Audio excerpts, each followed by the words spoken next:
Hello, let's do the Netflix puzzled Starstruck for June 7th. We'll do the easy, then the hard. Easy is called Top Gun. Let's play.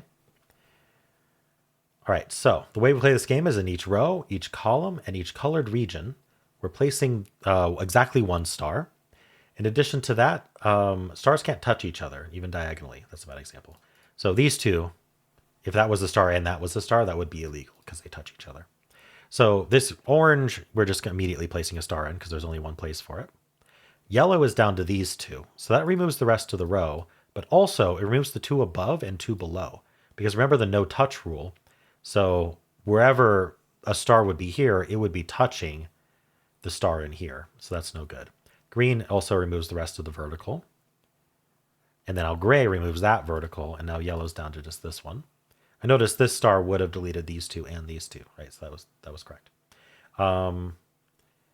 I'm going to use this now. This column here, the first column, is only indigo. And so it's going to place a star somewhere in that column, which means it's going to place it in indigo. Which means if you're not in that column, you're not going to be a second star. And that means in this second column, there's only one place for a star, which is red. That leaves one place in blue, one place in brown, indigo, and gray, and green. And we're done. Semi-plonker. I resisted talking about this one until I had the easier stuff done, but I did see that right away, and I wasn't sure which one to do first. All right, let's go back to hard. It's called the Witcher's Sword. Alrighty, we do kind of look like a sword. That's neat. Okay, let's start with what we can see. Okay, brown is going to eliminate this one because this one sees these two in the row and it touches these two, so it's never going to be a star. And that gives us a star in indigo here. There's a bunch of stuff to do. The orange looks down. This dark orange looks right and eliminates that and that. This brown, what's it get rid of? It gets rid of this one because it touches both. It gets rid of this one because it touches this and shares a row. And this one because it touches that and shares a column. Okay. Blue gets rid of this one and this one, whittling away at the sword. Yellow gets rid of this one. It would also get rid of that one, but it's already gone. Did I get everything? That's of course the question. Well, let's start thinking about other things then. Is there any lineups? Yeah, the brown and the blue line up. So we can get rid of the rest of those two columns.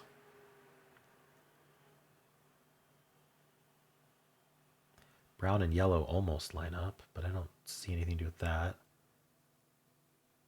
Blue is these three. Is there anything else that gets rid of? Oh, hold on. Dark orange has only one place left. Let's do that. Gray is one of these two, so we get rid of that one. Does the gray line up with anything? Not that I can tell. The yellow. These. Blue? Like these three rows that encompass blue. This is interesting. Let's talk about this. Let's see if it goes somewhere. It's interesting, even if it doesn't go anywhere. I like interesting things. I hope you do too. So we need 3 stars between these, right? There's 3 rows. We need 3 stars. There's definitely going to be one in the, in the blue. It's between those. Where are we getting the other ones? And the thing I want to point out is that what's left of red and what the part of red and orange that are between these, you can't put more than 1 star in this shape. They all see each other, right? So if I put a star somewhere in this shape, like I guess if I put it in orange, it's going to eliminate all of red. If I put it anywhere in red, it's going to eliminate orange. So we can only fit 1 star in here, a second star here, and you'll notice the only other color we have is green. So our deduction here is green's going to be between these lines because we can't put 2 in here. And so the rest of green is out. But also that means that there is a star in this T shape. And remember, we had the T shape here as well. So it removes that one. And that makes yellow and brown line up.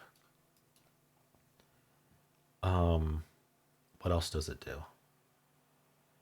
Oh, now orange is one of these two. Okay, I think I can get rid of these now. Orange is one of these two, so this is out. So now we're down to one of these three for a star, if that helps.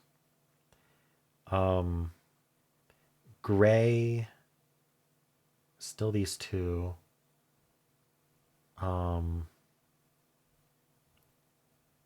Okay.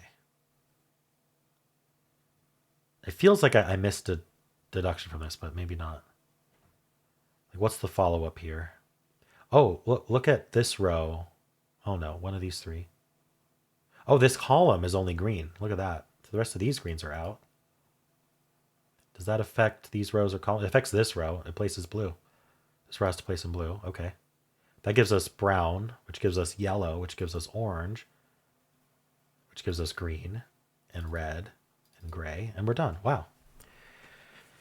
I didn't think that would finish the puzzle, but it did. All right. That was neat. That kind of analysis is really fun, and I'm glad they're kind of throwing that stuff in there. Let me know if there was kind of a more straightforward way to move forward from there, because I don't know if I finished scanning all the lineups and stuff, but yeah, that felt pretty nice. Like I enjoyed that solve. How'd you do?